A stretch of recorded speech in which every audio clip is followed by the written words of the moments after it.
my name is Rahul. I'm the founder and CEO of a company called SUPERHUMAN. Now this is the story of how we built a product market fit engine.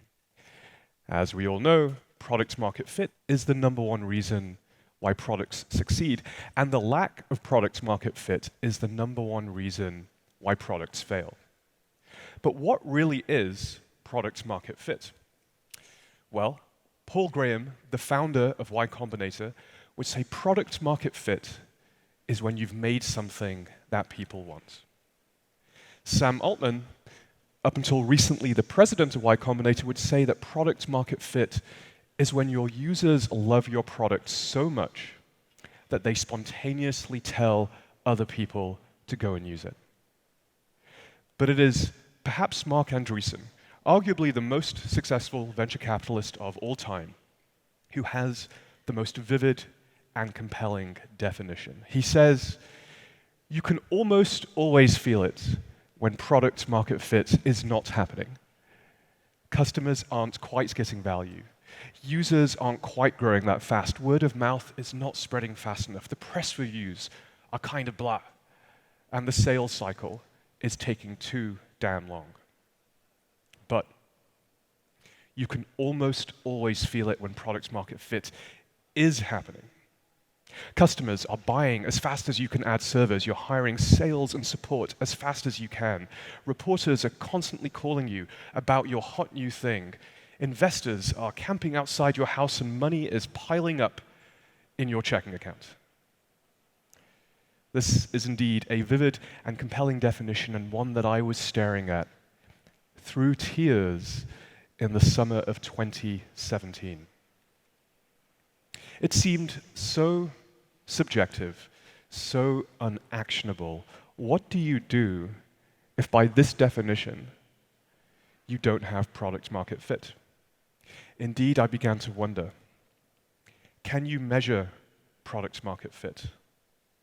Because if you could, perhaps you could optimize it. Maybe you could systematically, even numerically, increase product market fit.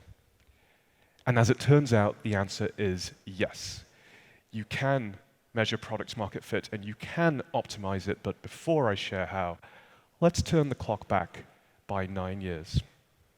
In 2010, I started a company called Reportive. We built the first Gmail plugin to scale to millions of users. When people emailed you, you could see what they look like, where they work, their recent tweets, and links to their social profiles. We grew rapidly, and 2 years later, we were acquired by LinkedIn. Now, during these years, I developed a very intimate view of how professionals do their email. And I saw, bizarrely, Gmail getting worse every single year, becoming more cluttered, using more memory, consuming more CPU, slowing down your laptop, and still not working properly offline. And on top of that, people would add plugins like our own Reportive, but also things like Clearbit, Yesware, Mixmax, Boomerang, you name it, they had it. And each of these plugins took those problems of clutter, memory, CPU, performance, offline, and made all of them dramatically worse. We decided it was time for change. We imagined an email experience that is blazingly fast, where searches are instantaneous, where every interaction takes place in 100 milliseconds or less, an email experience where you never had to touch the mouse, where you could do everything from the keyboard and fly through your inbox, an email experience that just worked offline, so you could be productive from anywhere, an email experience that had the best Gmail plugins built in natively, and yet was still somehow subtle, minimal, and visually gorgeous. And so, in the summer of 2015, we set up our office. This was our fancy sign. And we started to write code. In the summer of 2016, we were still writing code, and in the summer of 2017, we were still writing code. I felt this deep, incredible pressure to launch, both from my team and also from within myself. After all, my last company, Reportive, had started, scaled, and been acquired in less time. Here we were, 2 years in, and we had still not launched. But deep down inside, I knew that a launch would go very badly. It would not be the Marc Andreessen story. I did not believe that we had product market fit. But I couldn't just say that to the team. These are hyper-ambitious, super intelligent engineers. They poured their hearts and their souls into building this product. It's not what they would want to hear. And so I started my search for the Holy Grail, for a way to define product market fit, for a metric to measure product market fit, and for a methodology to systematically increase product market fit. I read everything I could find. I searched high and low. I spoke with all the experts. And then I found this guy, Sean Ellis. Sean ran early growth at Dropbox, LogMeIn, and Eventbrite. He coined the term growth hacker. And as vivid and as compelling as Marc Andreessen's definition of product market fit is, it is still a lagging indicator. By the time investors are camping outside your house, guess what? You already have product market fit. Sean found a leading indicator, one that is benchmarked and predictive. Simply ask your users, this question. How would you feel if you could no longer use the product? And measure the percent that answer very disappointed. After benchmarking against hundreds of startups, Sean found that the companies that struggled to grow almost always had less than 40%, but the companies that grew the most easily almost always had more than 40%. In other words, if 40% or more of your users would be very disappointed without your product, then you have initial product market fit. This shows that question put to 751 Slack users, 51% of whom would be very disappointed without Slack. 51 is greater than 40, therefore Slack has product market fit. Now you might say, well, gee, I didn't need a fancy metric to know that Slack has product market fit. But the point of this example is to show you just how hard it is to beat this benchmark. This metric is more objective than a feeling. It predicts success better than NPS. And you can use it as a way not just to measure product market fit, but to build your very own product market fit engine. And as we shall see, it will even automatically generate your product roadmap for you. Step 1 is survey. Email these 4 questions to every user. How would you feel if you could no longer use the product? Who do you think this product is best for? What's the main benefit of this product to you? And how can we improve this product for you? Now, it's critical that your users have had the opportunity to experience the core benefit of the product. They should have gone round the key loop once, maybe twice. At Superhuman, we actually wait until they've sent a certain number of emails, and it usually takes about 2 or 3 weeks for users to receive this survey. Analyze the results to question number 1. These are the actual results for Superhuman from the summer of 2017. Only 22% of our users would have been very disappointed without our product. We clearly did not have product market fit. Now, this may seem sad, but now at least I had a way to explain our situation to the team And most excitingly, I had a cunning plan to increase this number.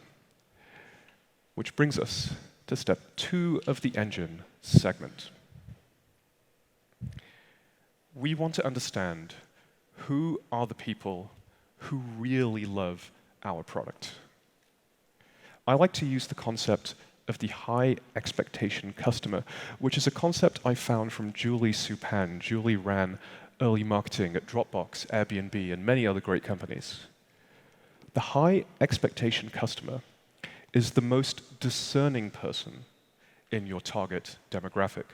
Others aspire to be like them because they consider them to be judicious, or clever, or insightful.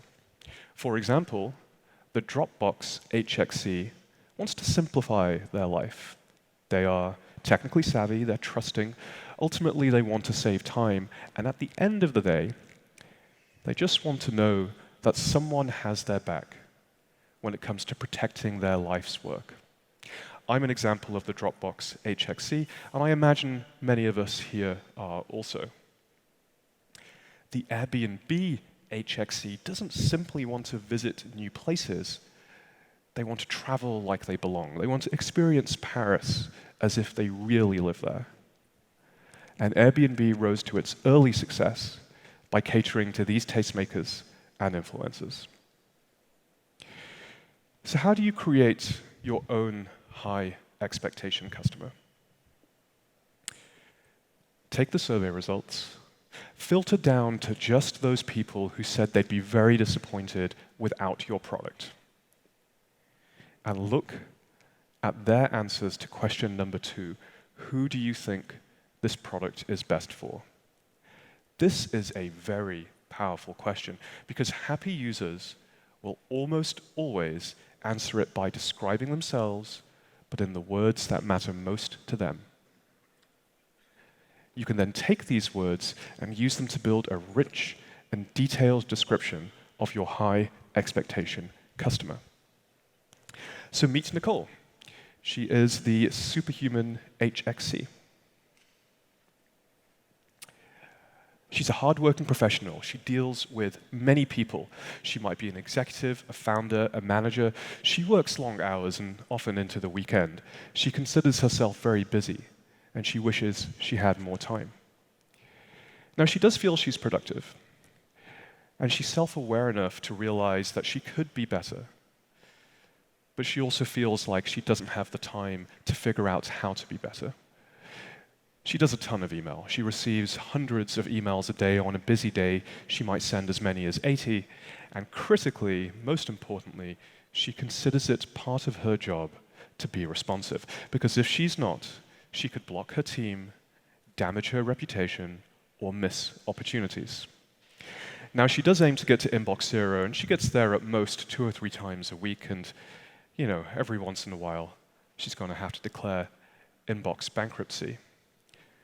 Fortunately, she generally has a growth mindset, but unfortunately for us, she actually probably has a fixed mindset about email. She's been happily using whatever she's been using for a while, and she's skeptical that new software would actually make her faster. Once you have your rich and detailed description of your high expectation customer, go back to your survey results and assign a persona to each one. And this is a little bit of magic. We're going to take the personas of the very disappointed users, in our case, founders, managers, executives, and business development, and we're going to use them to narrow the market. That means we're going to deliberately disregard, in this example, sales, engineering, data science, and success.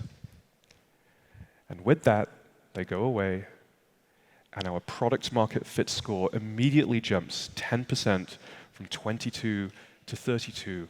We're not quite at 40% yet, but that is a huge leap for just 2 minutes of work. On to step 3 of the engine, analyze. Now we need to understand 2 things. Why do people love our product? And equally, what holds people back from loving our product? To understand why people love our product, Once again, go back to the surveys, filter down to just those who'd be very disappointed without our product. Remember, these are the people who love it, and analyze their answers to question number 3. What is the main benefit of the product to you? Let's take a look at some example answers. Superhuman is much faster. The overall speed is much better than Gmail. I get through my inbox in half the time. The app is crazy fast. The shortcuts makes me an actual superhuman, much faster than Gmail. More efficient with my time, work through incoming email more quickly, speed, aesthetics. I can do everything from the keyboard, and a great set of keyboard shortcuts. Once you have your answers, throw them on a word cloud, and it will become clear as day. People love Superhuman for the speed, the focus, and the keyboard shortcuts. And now for some more magic. Let's go back to this pie. The very disappointed segment is a bit larger now because we just did that segmentation. Now, can we convert more people to being in the very disappointed segment? Absolutely, but we have to do so very carefully. First of all, we must politely disregard the not disappointed crowd. These people are so far away from loving our product that there is nothing that we can do that will make them jump into the very disappointed crowd. And this might be hard because they'll probably be very vocal and ultimately very distracting. So, and I cannot stress this enough, politely disregard their feedback. That leaves the somewhat disappointed crowd. Once again, we can't just directly act on the feedback. If we did, we would end up with a muddled and a confused product. So how do we know who to listen to? Well, we segment again. We take the main benefit of the very disappointed users that we just calculated, and we use that to bifurcate the somewhat disappointed crowd into the set for whom it resonated and the set for whom it didn't. Let's consider the set for whom the main benefit did not resonate. Once again, we're going to politely disregard their feedback, because if you acted on it, even if you built everything that these folks were asking for, they still would not fall in love with your product. The main point of your product does not resonate. But the other crowd, well, we pay them very special attention, because something, and probably something small, is holding them back from falling in love with your product. And if you build that thing, you can turn them from being on the fence into fanatics who evangelize and adore what you do. So how do we figure out what to build? We'll take their answers to question number 4, how can we improve this product for you? We're quite deep in the segmentation layer now, so I'm just going to summarize how we got here. Survey results.